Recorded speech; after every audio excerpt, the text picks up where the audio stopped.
안녕하세요. 남자사람입니다. 오늘부터 생떼쥐베리의 어린 왕자를 낭독해 볼 건데요. 이 책은 전 세계에서 성경 다음으로 많이 읽힌 책이라고 합니다. 또한 여러 가지 언어로 번역도 되어서 전 세계에 팔려나간 책이라고 알고 있는데요. 저는 사실 이 책이 가지고 있는, 담고 있는 그 그림들도 참 좋아합니다.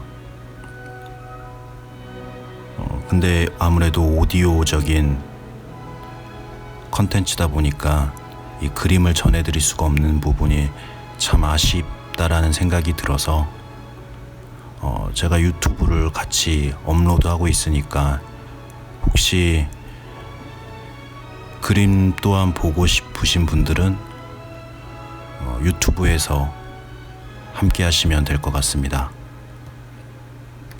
그러면 첫 번째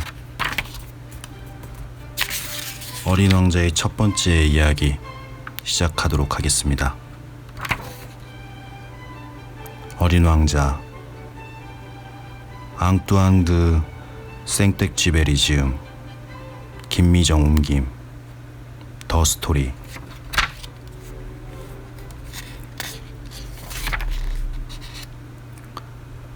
레옹 베르트에게 이 책을 어른에게 바친 데 대한 어린 구독자들에게 용서를 구한다. 나에게는 그럴 만한 이유가 있다. 내 인생은 가장 소중한 친구가 그 어른이었던 것이다. 또 다른 이유는 그가 무엇이든 이해하는 사람, 어린이를 위한 책까지도 이해해 줄 줄 아는 사람이기 때문이다. 세 번째 이유도 있다. 그는 지금 프랑스에 살고 있는데 배고픔과 추위에 시달리고 있다. 그에겐 위로가 절실하다. 이런 이유라도 충분치 않다면 이 책을 어린 시절에 그에게 바치고 싶다. 어른도 한때는 어린이였다. 어른들은 대부분 이 사실을 기억하지 못한다. 이제 내 헌사를 이렇게 수정하련다. 어린 소년이던 레옹 베르트에게. 레옹 베르트는 생떼쥐베리와 10여 년간 우정을 나눈 비평가입니다. 나치 독일이 프랑스를 점령했을 때 유대인 출신인 그는 프랑스의 시골 마을에 숨어 살며 힘든 시간을 보냈습니다. 당시 미국 망면 중이던 생떼쥐베리는 멀리서 친구를 생각하며 이 책을 헌정한다고 했습니다.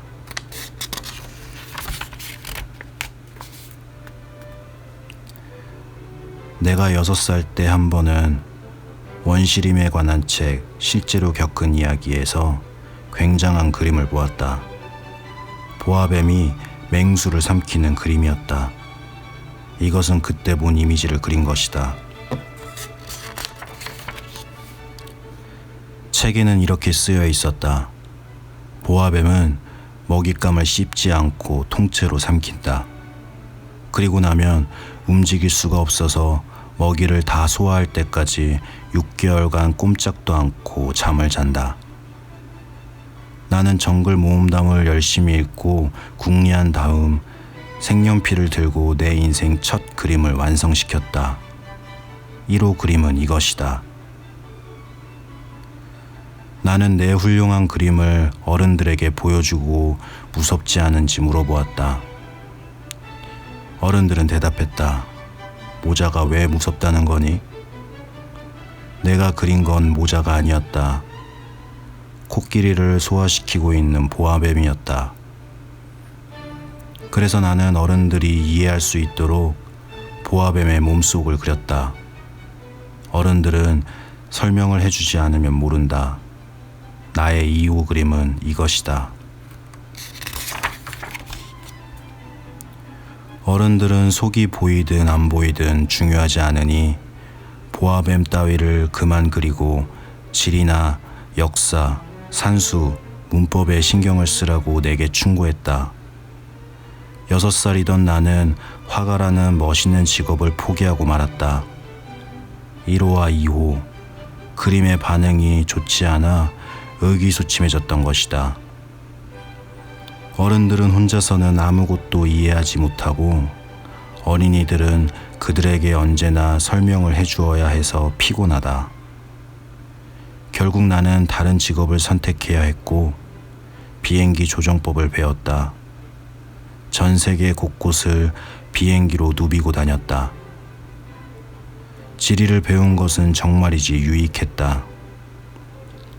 한번 보기만 해도 중국과 애리조나를 구별할 줄 알았다. 야간 비행 중 길을 잃었을 때 지리 지식은 무척 큰 도움이 된다. 그렇게 살아오는 동안 나는 진지하게 잃을 데 없는 사람들을 많이 만났다. 오랜 시간을 어른들 곁에서 보냈고 그들을 아주 가까이에서 보기도 했다. 그러나 그들에 대한 생각이 좋은 쪽으로 바뀌지는 않았다. 조금이라도 통찰력 있는 어른을 만나면 나는 늘 갖고 다니던 1호 그림을 보여주며 시험했다. 그 사람이 정말 이해력이 있는지 알고 싶었다. 그러나 늘 이런 대답이 돌아왔다. 모자구나. 그러면 나는 그 앞에서 보아뱀이나 원시림, 별 이야기는 하지 않았다. 그가 이해할 수 있는 범위까지만 말했다. 브릿지 게임과 골프, 정치, 넥타이 같은 화제 말이다. 그러면 그 어른은 나처럼 생각 있는 사람을 만나서 기쁘다고 했다.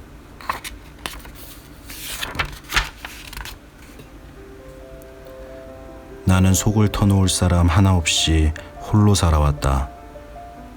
6년 전 사하라 사막에서 비행기 사고를 당하기 전까지 그랬다.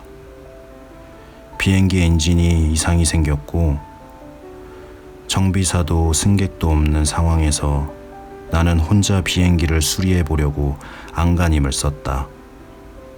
내게는 죽느냐 사느냐에 달린 일이었다. 한 주를 버틸 정도의 물밖에 없었던 것이다.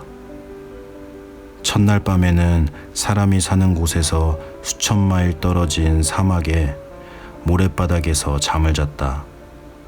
망망대해에서 난파되어 뗏목에 의지한 사람보다 훨씬 고립된 상황이었다. 그러니 동틀 무렵 작고 기묘한 목소리가 나를 깨웠을 때 얼마나 놀랐을지 상상해보라. 목소리가 말했다. 저기 양 좀 그려줘. 뭐라고? 양 한 마리만 그려줘. 벼락이라도 맞은 듯 나는 자리에서 벌떡 일어났다. 눈을 비비고 조심스럽게 주변을 돌아보았다. 굉장히 신기한 꼬마가 심각한 표정으로 나를 쳐다보고 있었다. 이 그림은 나중에 내가 그를 모델로 그린 것 중에서 가장 잘 그린 초상화다.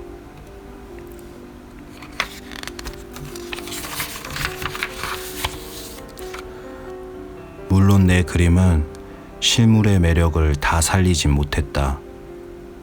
그렇더라도 내 탓은 아니다. 화가가 되겠다는 6살 아이의 꿈을 좌절시킨 건 어른들이었고 그 후로 나는 그림을 배운 적이 없다. 기껏해야 속이 안 보이는 보아뱀과 속이 보이는 보아뱀을 그린 것이 전부였다. 나는 소스라치게 놀라서 휘둥그레진 눈으로 그를 빤히 쳐다보았다. 그때 내가 주거지로부터 수천 마일이나 떨어진 사막에 불시착한 상태였다는 걸 생각해보라. 그런데 이 친구는 사막 한가운데서 길을 잃은 것 같지도 않았고 피로나 배고픔, 목마름이나 두려움으로 기진맥진해 보이지도 않았다. 사람이 사는 곳으로부터 수천 마일 떨어진 사막에서 길을 잃은 아이로는 전혀 보이지 않았다.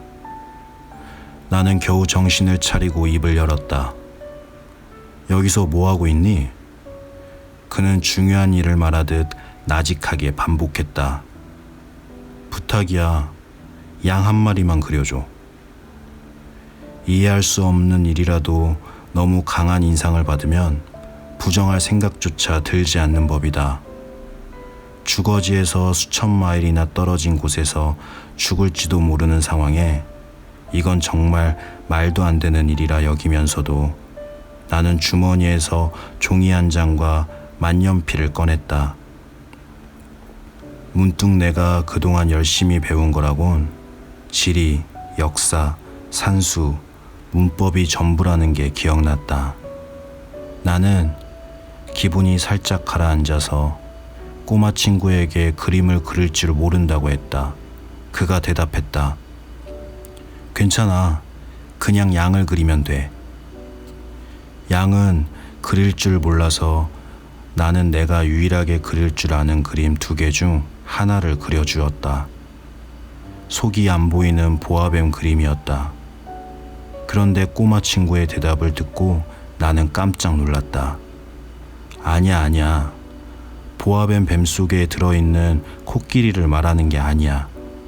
보아뱀은 진짜 위험한 동물이고 코끼리도 정말 다루기 힘들어. 내가 사는 곳은 모든 게 작아. 내가 원하는 건 양이야. 양을 그려줘. 그래서 나는 양을 그려주었다. 그는 천천히 살펴보더니 말했다. 안 돼. 이 양은 병들었잖아. 다른 걸 그려줘. 나는 다시 양을 한 마리 그렸다. 내 친구는 부드럽게 응석을 부리는 듯한 미소를 지었다. 그리고 말했다. 잘 봐. 이건 내가 말한 양이 아니야. 순양이네. 뿔이 있잖아. 나는 또다시 양을 그렸다. 이번에도 다른 것들처럼 아니라는 대답이 돌아왔다. 이 양은 너무 늙었어. 나는 오래오래 함께 살 양을 원해. 그때쯤 내 인내심이 바닥났다. 어서 비행기 엔진을 분해하기 시작해야 하는데 그래서 쓱쓱 이렇게 그리고 말았다. 나는 그림을 던져주며 말했다. 이건 양이 사는 상자야. 네가 원하는 양은 그 안에 있어. 꼬마 재판관의 얼굴이 환해지는 걸 보고 나는 무척 놀랐다. 내가 바라던 바로 그 양이야.